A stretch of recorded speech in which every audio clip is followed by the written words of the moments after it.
May buntag Pilipinas, may buntag pinamungahan. Adlaw karong Miyerkules 2026 at 2025 March 26. Niya karon kita sa Sitio Ratan sa nursery sa Saksak Farmer Association. Isip ako presidente, ni ako matag adlaw gabi ko ni adiri nagmonitor unsay kahimtang sa akong mga tanom, unsay kahimtang usab sa akong mga anak, unsay kahimtang sa akong katawhan. Kindapita dili gyud ko malimot kay dinhi ko magpuyo sa una na kong pagpuyo sa akong kaminyoon. Sa unang panahon, sitio tubod pa ni apan nahimo ning Sitio Ratan tungod sa akong pagpaningkamot, pagtudlo sa katawhan, makat-on sila sa mga handicraft. Nga ang mga tukog sa lubi, gihimong mga siya, o dapatan usab sa mga uway. 1973, 74, 75, 76, 77, diri ko nilapita. Kay gikan sa akong pagkaulitaw, hantod pagkaminyo, diri mo ko manimuyo sa akong pagkaminyo. Dili jud ko malimot sa kagahapon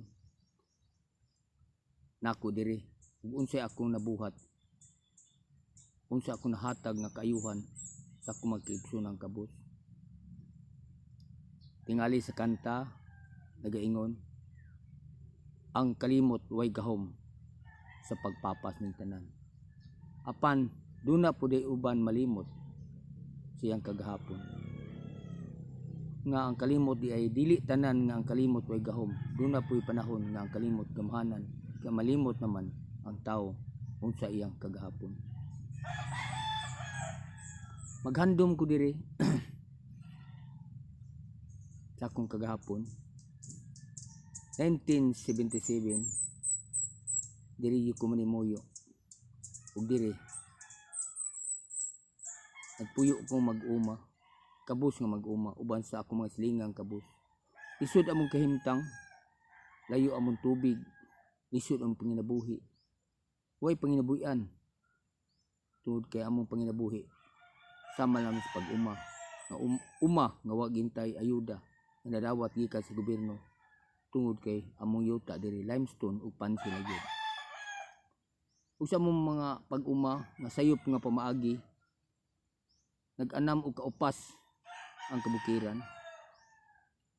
Mao to nakahukom ko, nagplano ko nga mugnaon ang Saksak Farmer Association. August 12, 2010.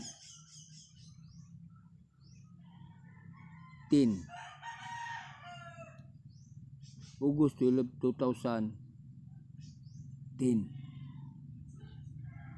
Diiri ko sa Ratan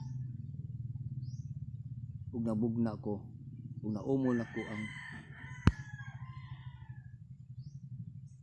pundok politikanhon kay lagi usaman sa akong paglaom na diha sa politika mahimo akong panglantaw nga adunay kausaban ang amo ang barangay. Ituman akong damgo 2010 midaog ang among mayor diri nga gibarugan, mao si Glenn Bariccuatro, apan napildi gyapon siya sa tibuok lungsod. Ug nang kamot kung dunay mga tawo nga akong kasandigan nga may muguroy sa rindas kagamhanan diri sa Saksak. 2010 midaog sila. Majority sa akong mga taong gipili midaog sila aron sila na karon magduma sa among barangay. Natuman akong damgo, midaog sila. Adunay kausaban ang politika sa among barangay apan wa pa matuman ang politika sa lungsod. Nagpadayon ko sa kong panaw sa maging buhaton sa pagtanam, pagtabang sa mga kabus.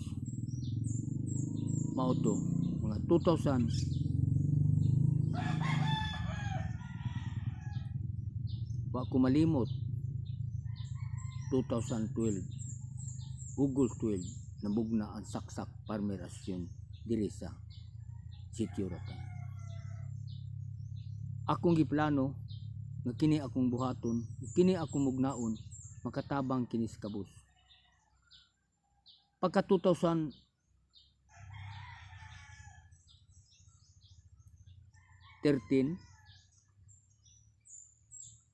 doon na eleksyon na po ang barangay, niningkamot ko sa among barangay mudaog ang among gibarugang mayor,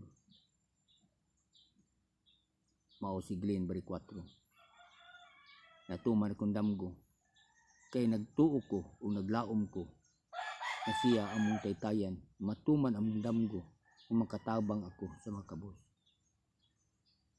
Kay dili gini mahimo kung ako lang, kung dili way gobyerno mo suporta nako. 2013 narehistro ang among asosasyon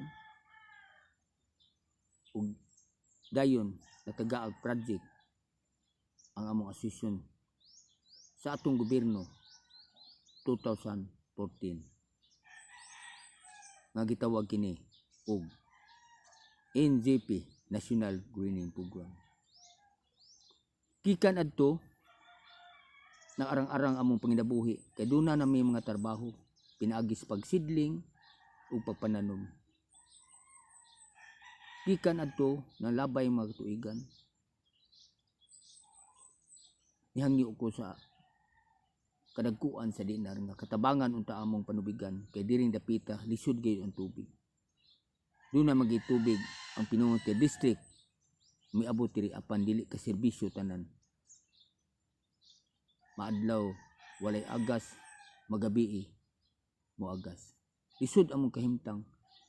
Mao tong nangandoy ko nga unta matabangan ako ang makaigsunan ko ug labi na gyud ang akong asosasyon pinaagi sa among pagbuhi og mga sidling, pagpaturok sa mga liso aron mahimong sidling aron among ikatanom dito sa lugar nga among katamnan. Wa ko mapakyas, niabot ang ayuda gikan ni Inar, natagaan ko og panubigan 2018.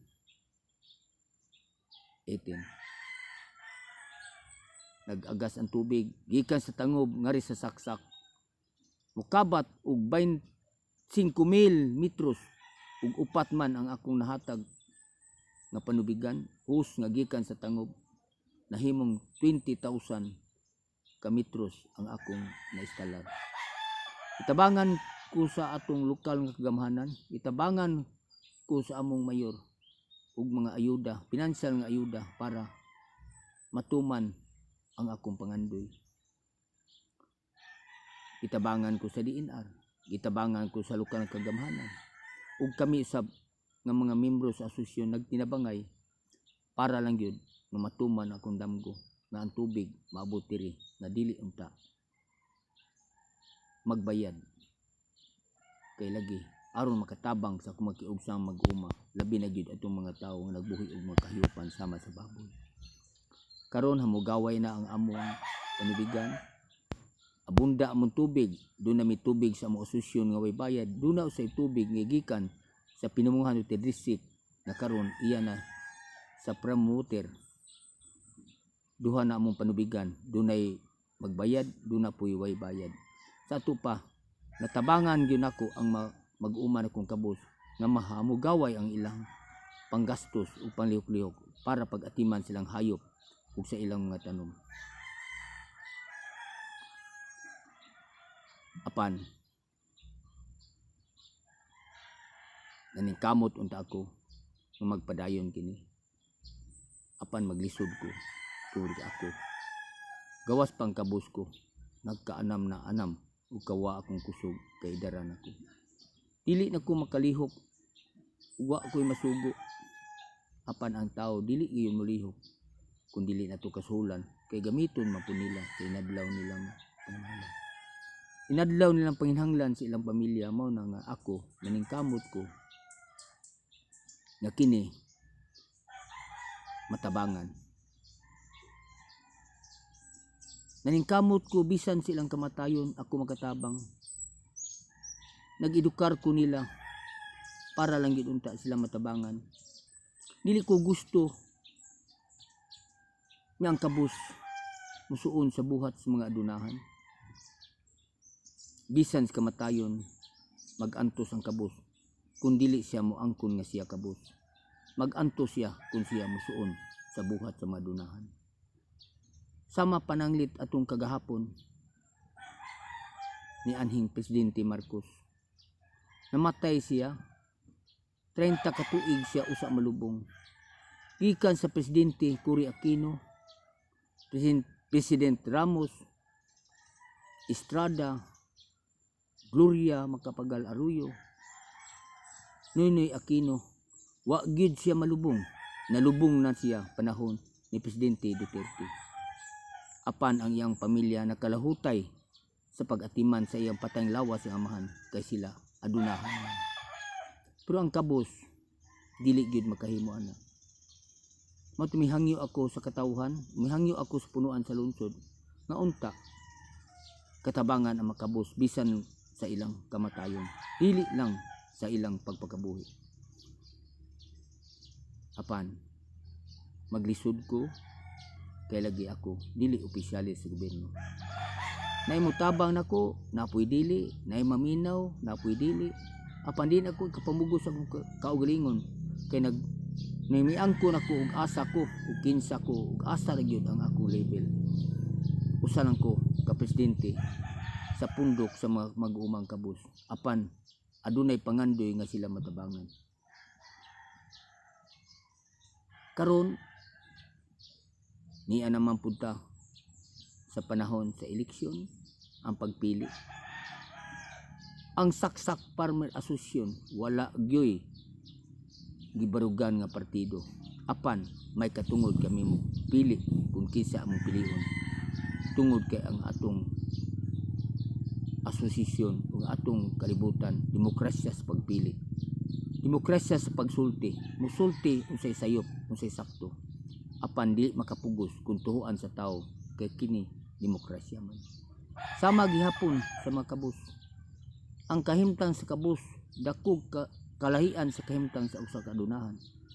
Apan ang tanan pareha ra gyud sa mata sa Dios kay walay kabus wala poy adunahan.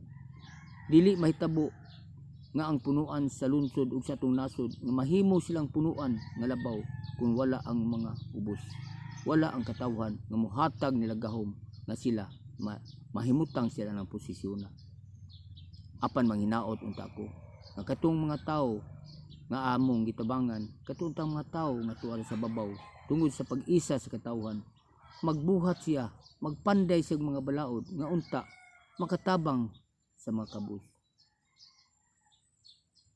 Ang paglaom gikan karon way kinutuban kay ang pangandoy nga tinud-anay way katapusan, adunay sinugdanan apan way katapusan. Sama gihapon sa atong gugma sa atong pamilya. Sama gihapon sa gugma sa atong asawa. Kung tinuod kang nahigugma sa imong asawang naluoy, biyaan nimo siya sa adlaw sa imong kamatayon. Bisan pa unsa kadaghang mga problema moabot sa imong kinabuhi, apan dili kini babag nga ikaw, dili sab kini may hinungdan nga ikaw mobiya sa imong pamilya kay mahal sila sa imong kinabuhi. Bisan pa gani kung tabukang kag bahandi, kwarta o bulawan, barter sa imong pamilya, dili gini ka barter kay ang gugma samahan ug inahan ngadto sa mga anak, dili gyud kabayran og sapi. Bisan pag unsa ka makasasala sa imong anak, bisan pag unsa kadautan sa imong anak, makabus man siya adunahan, apan dili gayud mawa imong kaluoy. Sa balaod sa amahag inahan, pareha ra gyud ang imong anak. Mao man ta naghandom ko nangandoy ko nga bisan ubos ko paminawon unta ang akong mga tingog. Paminawon unta ang akong mga plano. Kay dili gyud ni nako mahimo kun ako ra nagkinahanglan akong tabang sa katawhan, labi na gyud sa mga adunahan, ug nagkinahanglan akong tabang sa atong punuan sa atong lungsod, sa atong probinsya, sa atong nasod nga kini katabangan. Kay ang panginabuhi sa kabus sama sa usa ka pungkol maglisod paglakaw. Way makahatag ani ug tabang, way makaagak aning tanan, maglisod gayud. Bisan sa iyang trabaho, bisan sa iyang edukasyon, dili gini siya mahimo kung dili tabangan sa mga tawo nga naa sa labaw ng posisyon. Pait among kahimtang, tagaan maganig project, pili ka may pahimuon sa mga papilis. Unsaon man ang paghimo nga ang saksak farmer association mag-uuma man. Kuwang mas edukasyon, mo na. Nga unta, kung unsay among kakuwangan, unsay itabang namo, tabangan unta mi sa mga tawo nanas sa gahom. Nga unta, tudluan mi unsay angin buhaton, unsaon pagsuwat, unsaon pagsabot sa gisuwat. Para unta matuman ang mundamgo, nga makaabil unta mi sa kwarta sa gobyerno. Lisod ang among kahimtang. Sama gihapon sa mga gibuhaton kung moadto ka sa rian sa Dios, lisod ang mga gibuhaton. Mahihap ra gyud ang kabus nga mahimong adunahan. Ang adunahan magpadayong adunahan, ang kabus magpadayon pagkagabos. Mahinaot unta ako nga dili unta malimot nako ang mga tawo nga akong gitabangan. Mahinaot unta ako nga ang kalimot way gahom sa pagpapas sa among kagahapon. Manghinaot unta ako nga ang gahom way kalimot sa pagpapas niyang tanan. Kay ako dili gyud ko malimot sa akong mga gibuhaton o mga pangandoy na gusto kong tabangan ang katawhang kabus. Gusto ko sila matabangan kay silang tanan na kinahanglan pagtabang, pamaagi, buhat o bahandi para lang gid unta makabarog sila ug makaalima sa ilang mga anak. Ug dinhin lang ko kutob, mahinaot ko ang inyong masabtan ang tanan. Mahimo sab akong paminahon, mahimong dili, mahimong tuhuan. Tuod kay kini, bunga lang sa ubos na kong kahibaw. Kabus ko apan adunay duha ka pangandoy. Ang usa gusto ko motabang sa akong kaigsuunang kabus. Ang usa gusto kong tumanon ang kasuguan sa Dios nga ayohon ang naguba nga kiniyahan nga lisod akong kabuoton kay ako usa ka taong kabus. Ug daghan salamat yung tanan ug mayong buntag ug mayong panlawas kaniyong tanan.